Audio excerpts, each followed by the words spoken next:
Hello and welcome to Simplified, the weekly podcast that maximizes hindsight bias. We invite you to listen to four men talking about the pressing issues of the day and break them down so that the listeners go, wait, that's it? Unfortunately for us, the listeners usually do that about our intellectual heft rather than the topic at hand.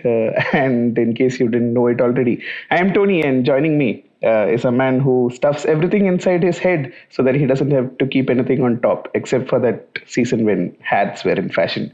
But he is generally known to lift everything these days, including the quality of the show or shows whenever he happens to be on it. Say hi, Chuck. Oh, hi. I was genuinely wondering which one of us you were talking about, actually. Yeah. I And also joining us. Yeah, I generally thought of Naren as a person who'd wear hats more, but. Yeah, he wears many. You wear many hats. Oh, like okay, that. that's Oh, what I was subconsciously going for. I don't know. If only there was something to control, the thoughts that enter my mind from exiting my mouth. Unfortunately, we have no such filter. Yeah. Who else is joining us? Early reference topic. Yeah, also joining us, the person with an angelic smile and washboard abs, which he likes to remind us of subtly by placing a ironing board behind his background. So, in case you're thinking about it, Naren's still not eating ice cream. And with 2 years of not eating ice cream, he's turned into stud pakoda visually as well as intellectually. Welcome, Naren. Hi. I feel some Carnival-like reference. So, he used to run these experiments like when people were walking from one room to the other room, he'd place some object and then there'd be some random word association game in the room. Oh, yeah. I remember the item. So, now that you say it, Tony, whenever I finish recording a simplified episode, I have this urge to do laundry. Yeah, I hang clothes, do laundry, and I'm realizing all this. So listeners of the show can't see this, but Naren has this very cool ironing board behind him. I still think that it's not an ironing board. Naren is just being modest, and it's actually a surfboard. And when we are not looking, he actually goes to the nearest water body and rips a few, as the Australians would say. Speaking of surfboards, did you know that there was a surfing there is a small but significant surfing scene in India? Yes, of course. Yeah, Gokarna. Yeah. To some extent in a place close to Virar near Mumbai. So my son went there recently. Yeah, and he spoke highly of the experience, except that the waves aren't really that big. I mean, they're much bigger in Gokarna and Udupi and other places. Here they were far lower in amplitude. That's what he was saying. But yeah, I was surprised. There were like literally dozens of people there going at. Surfing is so difficult, and I've tried it. It's pretty difficult, incredibly hard. I've actually seen surfboards. You won't believe where inside Worli Fort. Wow. So a friend and I once decided to go and see all the forts in Mumbai city, like Sivri, Sion and all that. And we went inside Worli Fort. We had to pass a little village to get there. And inside there was a gym, I kid you not, an actual functioning gym. And there was a room with surfboards. I did not know where they were actually surfing. I don't know whether that Mahim Creek or Bay or whatever it is conducive for in any case. And I'm taking that this is not from historical times, right? This is like a modern. A good old fort. It was modern, 2016. Otherwise, it would be so awesome. Yeah. It would be so awesome. Surfing, Indians did surfing in 1726. I believe, I'm sure we did at some point of time. I mean, some WhatsApp forward somewhere. Like hipster WhatsApp forwards will be like that. No, hipster, fake news will be all things like this. Indians were gluten-free behind before anybody else. Probably were, but never mind. I feel like we are deviating from what the topic was supposed to be. We should probably stop talking, which would lead us nicely to today's topic. Tony, you're on. Yeah, we should. Oh, I'm on mute. Oh my God! Yeah, so all my zingers. That's very appropriate because making zinger after zinger, wondering why. Someone's been censoring Tony just the same as people have been trying to censor authors of yore, which is our grouse of the day, Yeah. and what the topic is about. With that, let's welcome our fellow sufferers, listeners into the conversation and talk about what the hell we actually want to talk about. Which is that last time when we recorded Naren, we asked a question and left it as a cliffhanger. Of course, Chuck has no idea what we're talking about because he didn't listen to the last episode. So, Chuck, to bring you into the conversation first, let's first address an important cliffhanger that Naren left us on when we were all together. Naren, we want a cat rat update. What is the current situation with your cat catching rat? Yeah. So the rat has mysteriously disappeared, and the cat is still not exhibiting the enthusiasm with which other members of his species. And so whenever he goes to we have a garden on our terrace, which is where the cat, where the rats are resident. Rats are allegedly resident because no one has actually seen them other than my mom. And so we took our cat there, and it sort of tippy-toed around and instantly turned around and bolted for the door. I don't know whether that's because there were rats or because there weren't any rats, or this guy is a pacifist. He doesn't believe in conflict. I don't know what. Some people are like that. Right? They don't like conflict. They don't like, That's a recurring segment of the show. Naren's cat. You know what has happened here, right? You know what has happened here is that basically you left the YouTube thing on autoplay, and after that cat rat video, it automatically played content from what you were watching or listening to, which is probably some philosophy from back in the day. The cat has internalized all of that and thought, what is the point anyway? So, but speaking of content. Yeah, but speaking of content and stuff like that, I think today we are wanting to talk about what we left on last time, which is around general tendency to censor stuff and boulderize, I believe is the word, Naren, to sort of update it. Boulderize, yeah, whatever.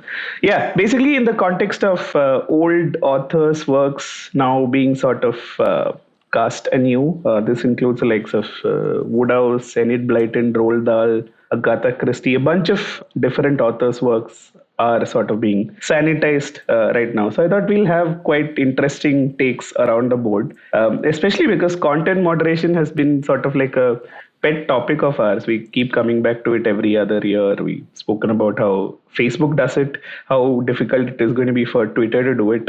Elon Musk, free speech absolutist, has come in and basically fired his greatest sort of content moderator. If you want to check it out, there is a great This American Life episode called episode number 797, I forget the name, which is a great story with Yoel Roth and also another frivolous but interesting story. So yeah, leave this podcast, go to that one. No, don't.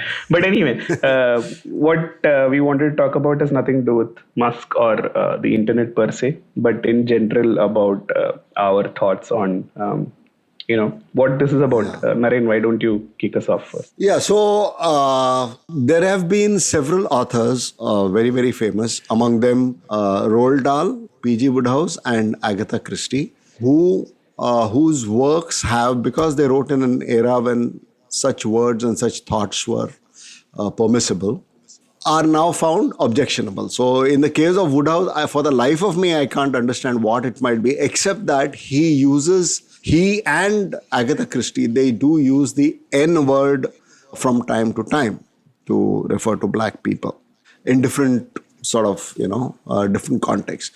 Those words aren't central to the theme of whatever they're saying. It's not as if they're spewing hate or anything like that. It's just a word dropped. And what their publishers or the publishing companies that own their content have taken it upon themselves to do is to scrub the canon clean of these words.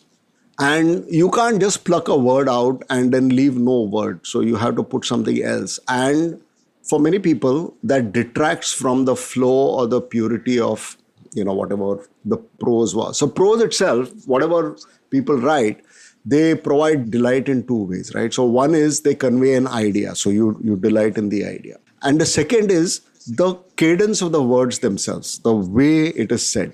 I'll give you an example. Here is a Bertie Wooster, Woodhouse character, talking about, so he's in the stress, and he goes for a bath, and he discovers a toy duck in his soap dish. So that is de-stressing for him. And this is what he writes. The discovery of a toy duck in a soap dish, presumably the property of some former juvenile visitor, contributed not a little to this new and happier frame of mind. What with one thing and another, I hadn't played with toy ducks in my bath for years, and I found the novel experience most invigorating. For the benefit of those interested, I may mention that if you shove the thing under the surface with a sponge and then let it go, it shoots out of the water in a manner calculated to divert the most careworn. 10 minutes of this, and I was enabled to return to the bedchamber much more the old Mary Bertram.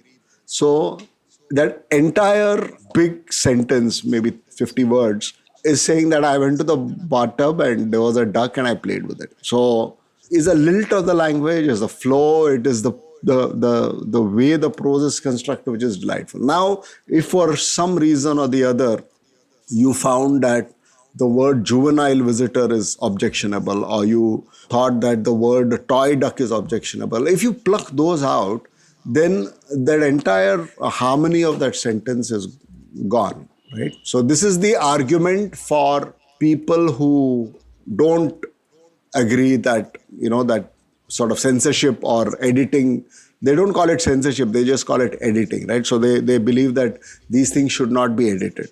And I'm able to see the point from the other side as well, right? So, but we'll go to that later. I just wanted to sound you guys out. What do you think? Do you think that if something is obnoxious in literature, do you think it should be excised out, or do you think that people should just avoid it if they find it obnoxious?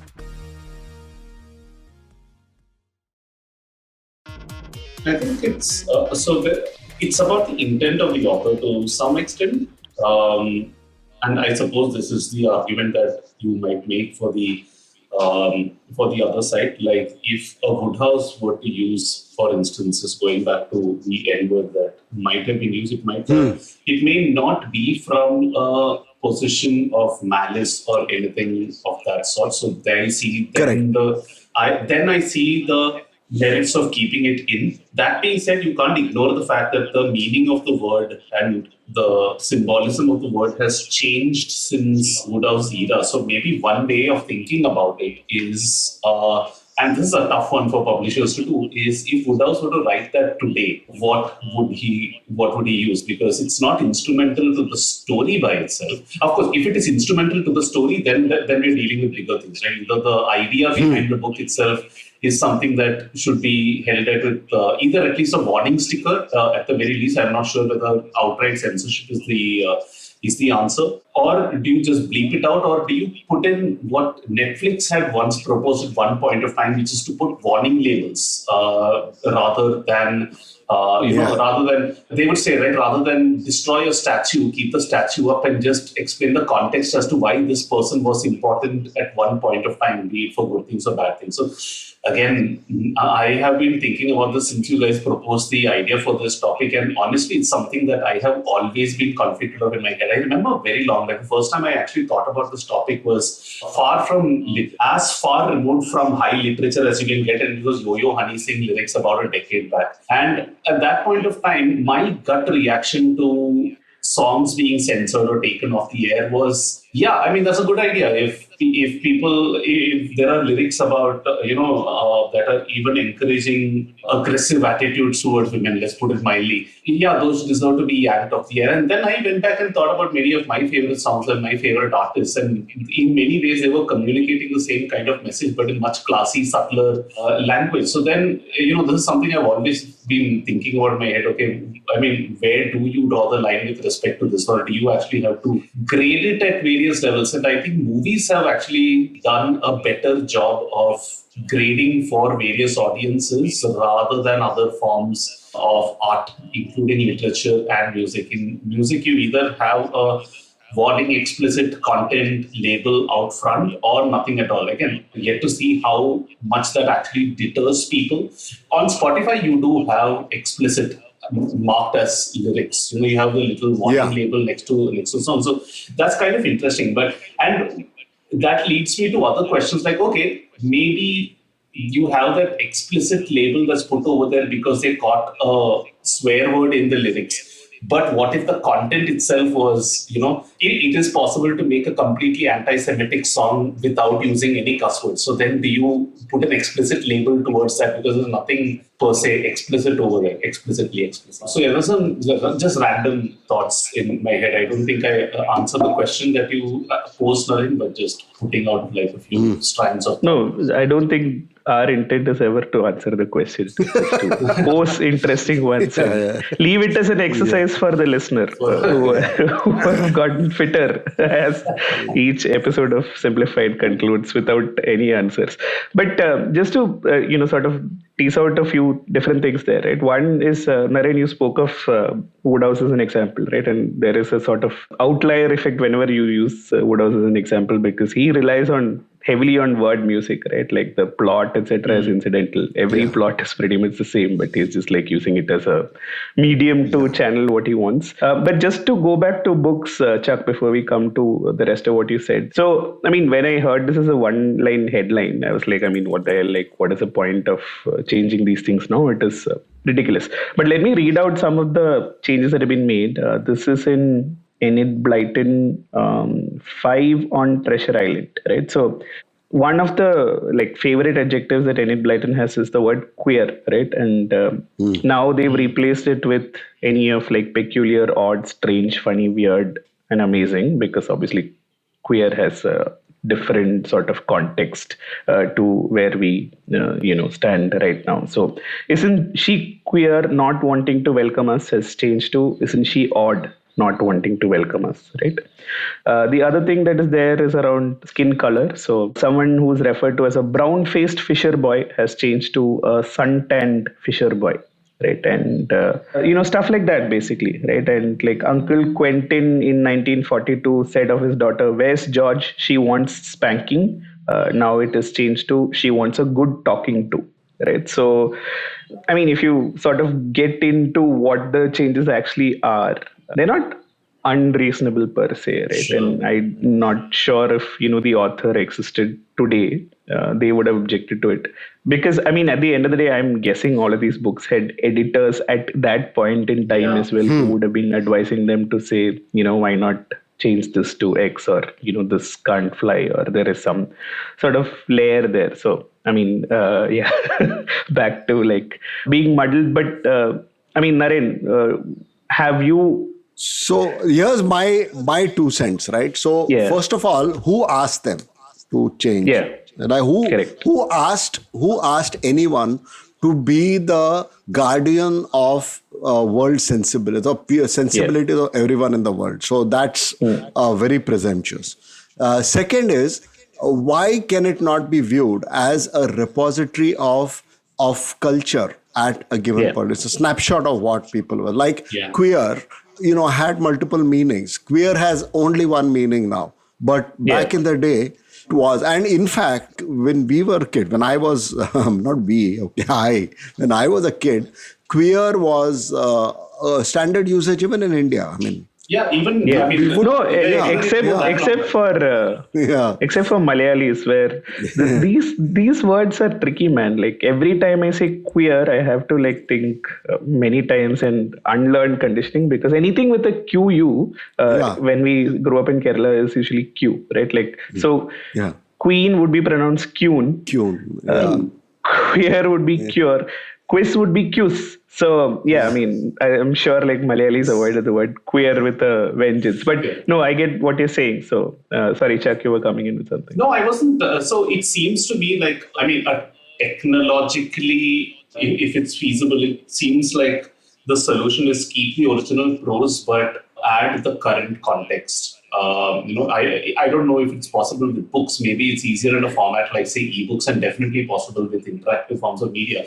Let's take the example you used, Tony, like either you retain the original skin color and the original queer and whatever and add a footnote, or like how some websites have something, a word highlighted, and then when you click over it, you get a light box or something which actually says, hey, this was what the author intended. Today, the meaning of the word or the phrase has morphed into something else, so on and so forth. Or it is not polite to use this particular word, or so whatever the case may be. I see the merit in doing something like that if it's technologically feasible to, because I feel like if you don't do that and if you just replace it with something else, it kind of disrespects the history of the word itself. And people are eventually going to find out. People are eventually going to know that there's a history behind each of these words in any case. I mean, that's the way I kind of look at it. It's maybe not easy to do in a book format, but if I were a publisher, if I were to look at a compromise solution, adding footnotes with, okay, this is what the meaning of the word is right now, I think would also be a fairly easy long-term strategy to do, because otherwise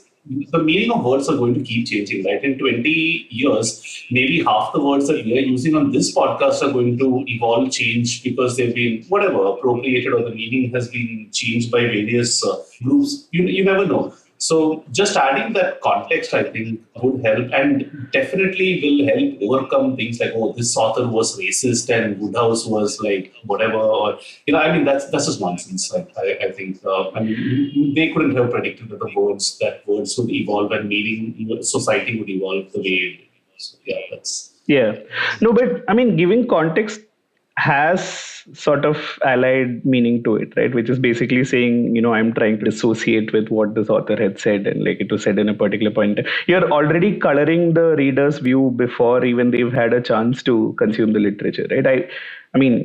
I find that even it's problematic still, right? Because you're sort of coming in with the prejudice to say, as in problematic in the sense you're coloring the view as opposed to changing queer to odd, which I may not have noticed. Now you're saying that Enid Blyton used racist words, please forgive her, before I even start reading the book, right? I mean, I'm not really sure if that's a better solution, right? So this is what comes in the Woodhouse update, right? Keep in mind that this book was published in the 1930s and contains language, themes, and characterizations that you may find outdated. Okay, Chuck, your solution is to stop there. But these guys have gone on and said, in this edition, we've tried to change the words that we consider unacceptable to today's readers. And they've gone on and changed the words as well. Right? So, I mean, it's one of those things, right? You can't say one way or the other, basically. Yeah, you can't. And I wasn't intending on just like who pays attention to the disclaimer that comes before the book or movie starts. My thing was more footnotes during the literature itself. Now, Naren can argue that might break the flow of reading. I completely agree, right? Like you're enjoying the prose and you probably haven't even thought twice about queer because you've already, like, especially when you're reading Woodhouse, you've transported your mind already back to the 1920s and 30s. And if you see the word queer in that setting, you're probably thinking of odd rather than its current meaning, for example. So, there is no perfect solution, right? Do you add a disclaimer in the beginning? Do you add footnotes along the way? Or do you add an appendix at the end? Do you say that now that you've read the book and enjoyed it in the way the author intended, here's a section that you should sort of like don't forget these before you don't like wash your hands on the way out kind of thing. So again, no perfect solution for any of this, and certainly not when you consider it across art forms. Like, for example, you can still get away with interrupting, say, a book, for instance, because you are still everyone reads at their own pace, and you might be used to referring to to footnotes in any case. How do you do this with music, for instance? Suppose somebody had used the N-word, say an old jazz or blues guy. Do you then stop the song over there and then say, hey, by the way, when he said N, it was a different, when he said queer over here, like, no perfect solution to any of these really. But it's good that the debate is kind of happening right now. I think the worry is, okay, to where does it stop? Right? Like today, it's about 3 or 4 different words. And I think that's the bigger worry many have. Like, okay, are they going to sanitize out this entire thing? There is eventually going to be, are we going to find, like, if you take Enid Blyton's, say, Famous 5 or Secret 7, is it going to be sacrilegious now that there are 7 kids running away and going to a small island that will give today's youth ideas to run away from home? So I feel if it's going to inherently affect the plot or something, that's where it starts becoming even more problematic. And maybe many people see it as a slippery slope, change a word today, plot tomorrow. Who knows? And do you think that they were famous five? There were the three investigators. Somebody wrote that there was famous five. There were a secret seven. Shouldn't there have been a naughty nine, an egregious 11, and a trauma-inducing? No, why not even numbers? Yeah. Why not? Yeah, even why not even numbers? This is discrimination. What? They were going after prime. Very odd. They were going Queer. after It's queer. odd prime numbers is what they were going for, if you know. They used to be called queer prime numbers. Yeah. So there were The three context when investigators. Naren says queer in this podcast, he's referring to Yeah, what to the was odd. odd. Three investigators, famous five, were clearly odd prime numbers is what they were going for. Five After find out seven. us, secret seven. Yeah. And then what's next? 13, right? Terrible 13. 9. Yeah. 9 is not prime, as far as I know. Oh, 9 is As not far as I checked, or have Yeah. they changed the meaning of the word prime? It is the only as one of my sons told me one though, is the only prime number divisible by 3. Yeah, so What is the only prime number? no, he was making I had something. I said this is a prime number. I think 9 or something like that. And he knew, right? So instead of saying, he told me that it's the only prime number divisible by 3. That shut me up. On a side note, you know that Amazon will never be broken up because it is prime. Okay, but Chuck, like you said, none of this is crystal clear, which is why over the last 5-6 years I've been on this podcast trying to build empathy for Mark Zuckerberg. That is my ultimate. Oh, But is my goodness, is this a goal of Simplify? No. Yeah, terminal goal of Simplified is we love Mark Zuckerberg. Yeah. Okay, yeah. Naren, you made an interesting point, right? Which is to say, like, who asked them to, right? Like, Exactly, And yeah. the So, agency point is important. Yeah. So this is the thing, right? So I have, I haven't parsed this particular issue well enough, but in general, excessive protest about seemingly insignificant how do you call it? What is the word?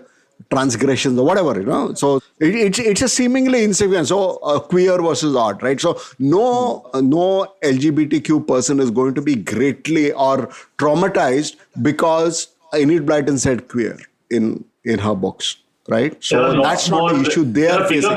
They are facing issues today. Yeah, they are facing issues today. Discrimination at work, sort of discrimination in society, all kinds of insults, injury, whatever they have faced. They don't get, people, they are not welcome in neighborhoods, things like that. And what is the proxy for dealing with those problems? Those are the hard problems. So you go to a 1930s author and change her words. If that's not a cop-out, what is it? Yeah, So it is to my mind, this is the equivalent of changing place names in India. Very popular. Yeah. Every time a politician wants to get some brownie points, he goes and changes some place name. My thing is, you should wear it as a badge of shame because you have to, people have to respect whoever it is that you want to name it after so much that they will voluntarily go and call it that rather than some unknown, nameless, faceless British colonial overlord that is named after, right? So the force of your work should do that. That's a pretty good point. And it almost feels like, again, we are nobody to speak for on behalf of any community which we are not a part of, but it's sort of like a cop-out, right? That's the exact word. That's a nice way of putting it. There are much bigger battles to fight for each of these, and it feels like, okay, these are easy targets to go after, maybe especially in the US where so much of this is so media-driven. Hey, look what I did. I got this change. So for posturing or for, There is another observation that, if you remember the Me Too thing, right? So when the Me Too movement had started, a lot of the most vociferous Me Too supporters, the male at least, they turned out to be big offenders themselves. So oftentimes, this is also disingenuous. So people who are really the biggest offenders protest the loudest. Yeah. So, Yeah. So just on that agency point, Naren, just sort of flipping the lens, right? Let's say you're sort of heading up a publishing company and you have to publish these authors, and in real life, you're actually a champion for equality and equity and all of the good things. Now, do you let a book pass by your sort of thing if you find, sort of certain things outdated and can be changed without actually harming the book itself, right? So I'm trying to think from the other side, like, Yeah. I mean, No, in of I'm- itself, it might be a meaningless thing, but in my life, I want to be an ally current to author, the current book. author, if Yeah. I were to Current write author, a yeah. book, and I were to put very objectionable things in it, my editor would say that this is very insensitive to a particular, it might not look like that. And there's this thing about offense, right? So you and I are not offended at all at an N word Yeah. because nowhere in our conceivable imagination can anyone call us the N word. We are not, Correct. we haven't experienced everything that goes along with it. Correct. But there was this boy named Emmett Till in the 50s or 60s, I don't Yeah. remember. Who was pounded to death just because he allegedly whistled or something at a white woman. And it later, that white woman even later confessed many years later on a deathbed that boy never even did that. So that is the baggage they are carrying, and if they are offended with the N word, yes, you can understand.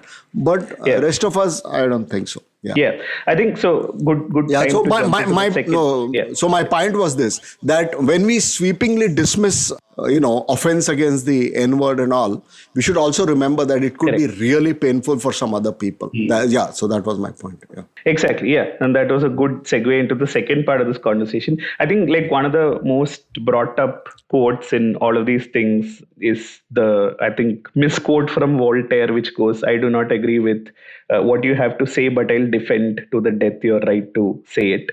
But there's I think a better quote which people have pointed out by James Baldwin, which says, "We can disagree and still love each other unless your disagreement is rooted in my oppression and denial of my humanity and right to exist." Right. So, I mean, said. basically, Beautiful. like, That's charged beautiful. words. Yeah. That's beautiful. So, I mean, so the second part that I wanted to discuss was around basically there is this movie which is apparently called the Kerala Story, which is a work of propaganda and fiction, right? And basically, if you look at the Wikipedia article, it says the premise is based in the conspiracy theory called love jihad, which in itself doesn't exist, but is used commonly across the board to say that apparently, Muslim men, because they are very sexy, are luring Hindu women into marriage and all. And this is taking it one step further to say 32,000 women, Hindu women from India, were taken to ISIS or something like that through sexy means, I don't know, seduction, whatever. But I mean, basically, they put out this number 32,000 in the trailer, and obviously people fact checked it. And then the director said, "Oh, it's not 32,000, it's 3," right? Like What? the de-escalation. Yeah, it's 3. So the de-escalation was to that degree. And then he said the actual number doesn't matter. Then they went on to use 50,000 as well. But basically what happened is I feel a lot of unnecessary noise was created around it, causing more attention to this movie than necessary. It is a trashy piece of work. It would have died a natural death. But the question here being, in this age of hate speech and propaganda, where there are sort of real ramifications to people's existence, and I mean, I don't think we need to mince words to say the Muslim community and Muslim people in general are facing the harshest time in India, and it's abominable, right? And anything that furthers that needs some kind of stoppage or protection, because nothing happens on a sudden, right? Everything builds up to something like that. And I think there's another quote from the International Criminal Tribunal on Rwanda, which said, "The power of media to create and destroy human values comes with great responsibility. Those who control the media are accountable for its consequences," right? So, I mean, I've obviously painted one picture, but what is, like, this is again one thing where you can't say one way or the other, right? Yeah. Because can a movie be made? Absolutely, it should be made. But given the context that we exist in, what do you think? Very difficult question. Very difficult question. That's true. So all freedom of expression absolutists like me really can't deal with this, right? So this is clearly an exhortation to violence or whatever, even though it may not clearly say so. And it promotes hatred and things like that. And they are things we can do without. I mean, we have enough trouble in this country and in this world actually without having to deal with this more, right? So we have a broken capitalist system. Rich people are getting richer, poor people are getting poorer, all those kind of things. There's no it's even in bulwarks of capitalism like America, it's horrible, man. I mean, if you're a poor person in America, you might as well sort of jump off a cliff because you have no access to medical this thing. You have so many people become homeless because you have no access to housing. You have nothing, and those are the problems that humanity needs to solve. And you're not going to solve them by fomenting hatred. So what you said about people who are in charge of media having that extra burden on their shoulders, this is true, because they are deciding not just for us, they are deciding for the future generations too. So it's interesting you use. Sorry. Yeah, go on. No. So just to lay out the spectrum, right? I mean, one is, Naren, I mean, I'm going to call it out and say it's a cop-out to say there are other things that we need to focus our attention on, right? This is happening here and now, right? So, and there are like completely drastic different takes that various state governments have taken on it. West Bengal has gone ahead and banned the movie and asked, the Kerala government, why aren't you doing the same? Like, this movie has no right to exist. I think Madhya Pradesh and some other state have made the movie tax-free because obviously it suits their sort of evil agenda to further hate against a particular community, right? So, and then the courts are caught in between all of this to say, I mean, this is one issue where I genuinely feel like the courts can't do anything, right? Because you're going to set a precedent if you're saying this movie is not acceptable for a whole host of other things where people use it for different sort of things. So it is here and now. We have to deal with it, but we really don't know how. I think that's the sort of conundrum that we are faced with.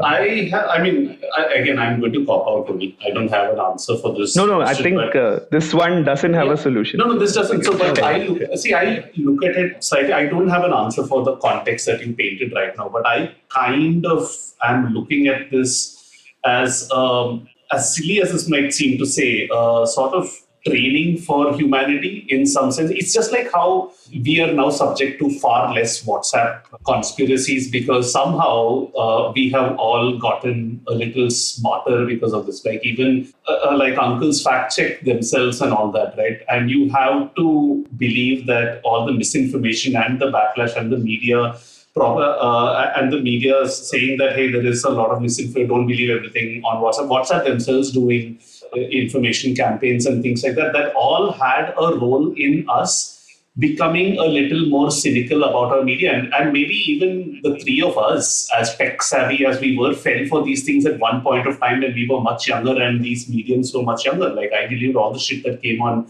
email and the internet at one point of time. We can look back at it and laugh now and say things like, don't believe everything you see on the internet, quote by Abraham Lincoln and things like that.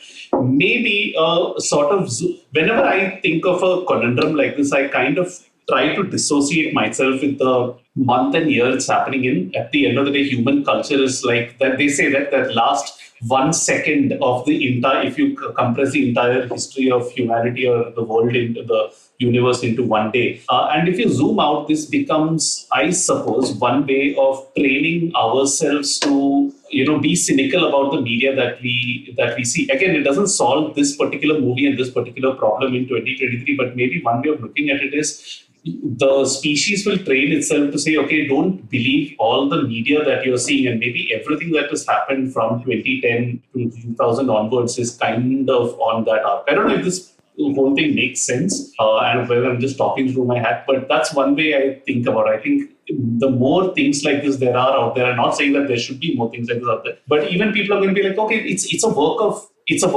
quote unquote art at the end of the day, right? Let's judge it for that, and then let's look at it the same sort of critical lens that we would an Avengers or whatever else, and treat it as a movie. If it was a trash movie or whatever, we'll be the judge of whether it's rooted in reality or not, and then treat movies also cynically going forward. I don't know. I mean, I'm just saying a lot of random things right now, but No, I so, look at this I mean- slightly species-led.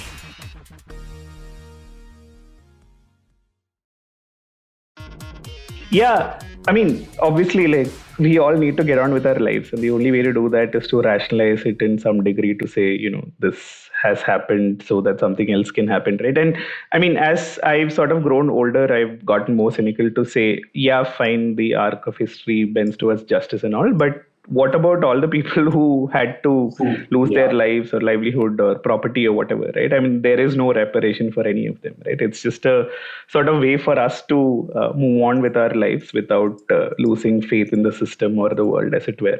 Leaving that aside, right? Like, one of the reasons why this is interesting is because a lot of the things that we've discussed on content moderation on this podcast have had the premise that it is the internet, it is the Wild West, it is uncontrollable, and there is really no answer to this. Except this is not a product of the internet, right? This has existed as a sort of mainstream movie which is pushing propaganda, and there are enough sort of data points in history to see where all this is going to lead to, right? And on the contrary to what you said, Chuck, I think there is an increase in WhatsApp conspiracies and the like. We are just immune to it because, we were self-selected out of it. Yeah, fair point. And if it were like not effective, people just stop doing it, right? And the broken capitalist system that Naren refers to makes that clear, right? If it didn't work, they'd stop doing it. It really works, right? So again, I mean, just a collection of thoughts with no real sort of resolution at the end of it. But Naren, if you were the court, or like, let's give you a judge's hat, because why not? How would you deal with something like this if a petition came to you saying, what are the sort of... I used to be pretty much a free speech absolutist. So, I subscribe to Chuck's view that we should let it, come out and fester and die. Yeah. But in this particular case, this one case, hate spewing, I'm not sure that is the best way to go about it. I think that yes, there are things that need to be, if it is patently untrue, if it is wild, baseless, speculative thing which could lead some people to hate other people, if it is actually, rooted in truth also, it's a difficult question, but at least it's something which is true.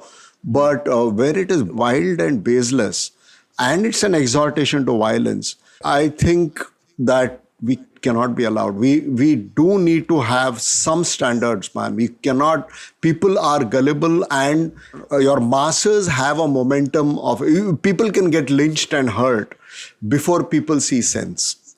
And a lot of innocent lives could be hurt. It's a tinderbox. It's an explosive, a keg of explosives. It's you cannot let that happen. So yeah, I mean, it's difficult to see what is because this is what happens, right? So if you start, and we have a big, strong tradition of banning things and censoring things. So it's not that we don't know, but if you ban one thing, then you ban another, and then soon you're banning everything else. And then, we are where Kim Jong-un is. But we do need to have something. I really don't know. I'm conflicted because I genuinely used to be a free speech absolutist. I used to say that, no man, free speech. But no, I'm not so sure now.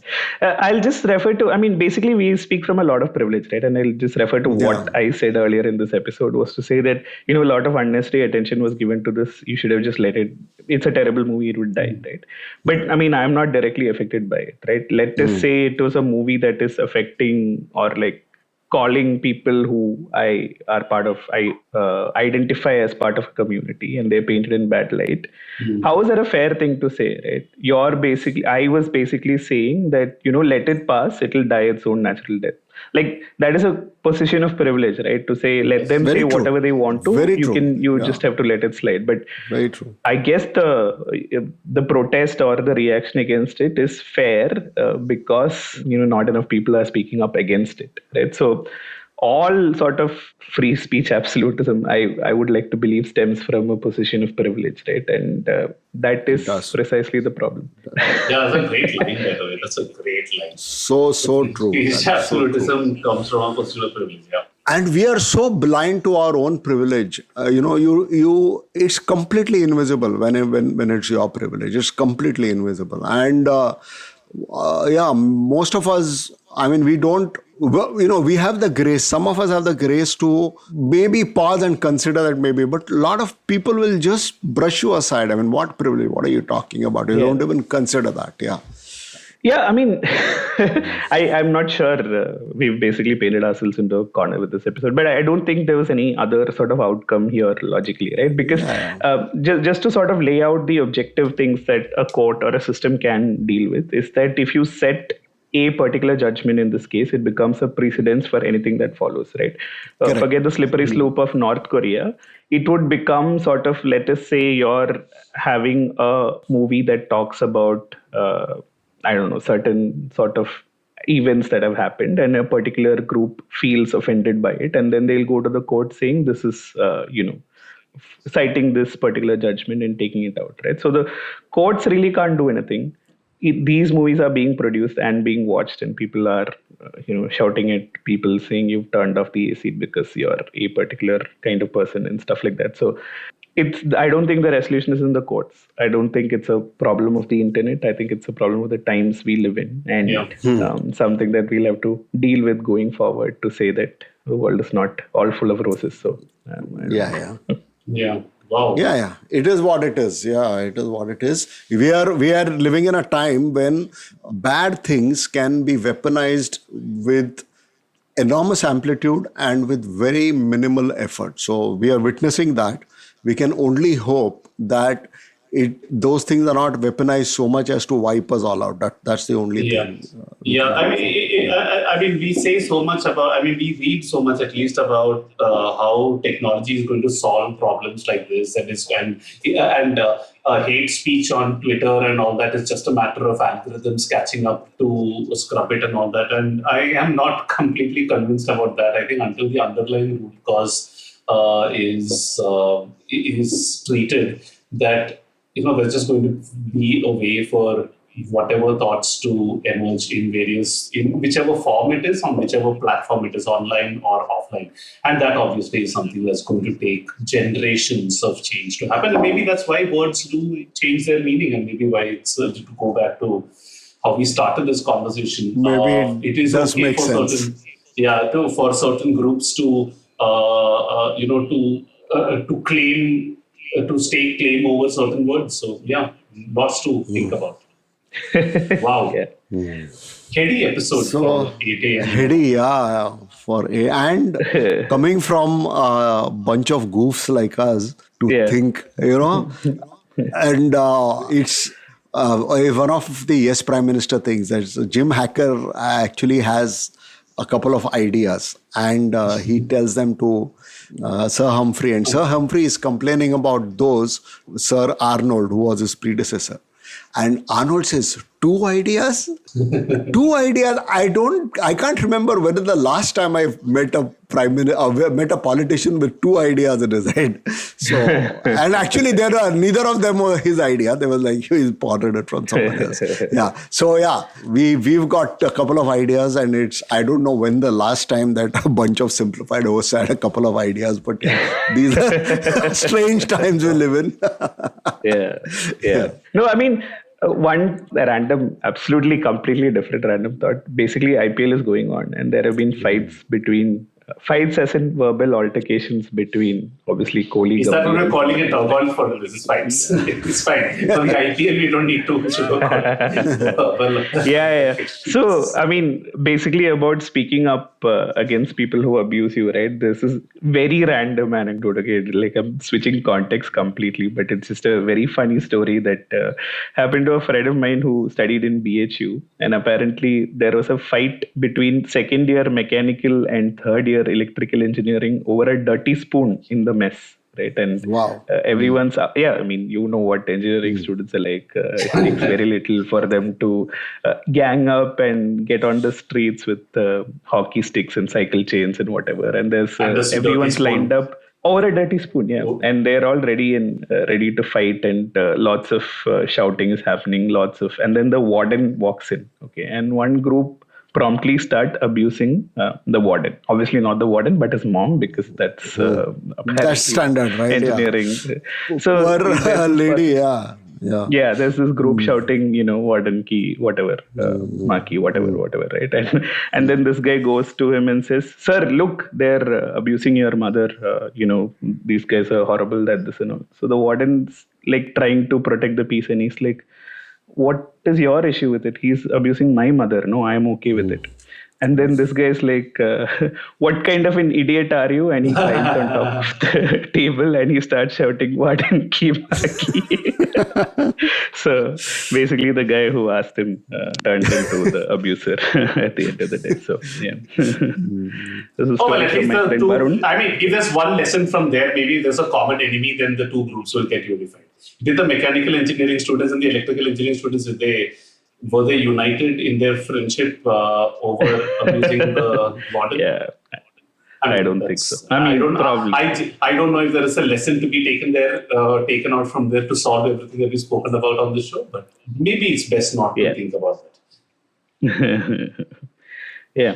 Well, thank you for I remember when we were in the first or second year, there were two guys who were really bitterly fighting in class. I don't know what it was. It was something they had carried over from before the class, and they couldn't hold it. And usually, such kind of behavior would mean, suspension, expulsion, whatever it was, haul off to the principal's office and things like that. That guy who was, it was a thermodynamics. So I don't remember what class it was, but what he did was, he told his boys, he drew one integral sign, he put minus infinity plus infinity, he wrote some jumble of E and X and this thing. And he told him the first guy to solve this among the two of you is the winner. So don't fight, just come and solve this. And both of them shut up, after that. So, that was very interesting. Yeah. That's why they call it integration, Naren. Yeah, integration. It brings people together. Super. See that even dy by dx they would have fought. Yeah. Still remember enough calculus of data, it's time to. I think if we read jokes about integration, logical integration. Yeah. Plus C. We have reached the plus C section of this podcast. Yeah, only engineers will get that. Yeah. So it was a great episode, guys, and stay safe, stay uncensored, and stay simplified. Unless, of course, I mean, that will display. Footnotes. Yeah, conditions apply. Yeah. Not conditions apply. Thank you very much. Mutual funds is a best market. Just, Yeah. All right. Bye. Okay. Bye, everybody. bye.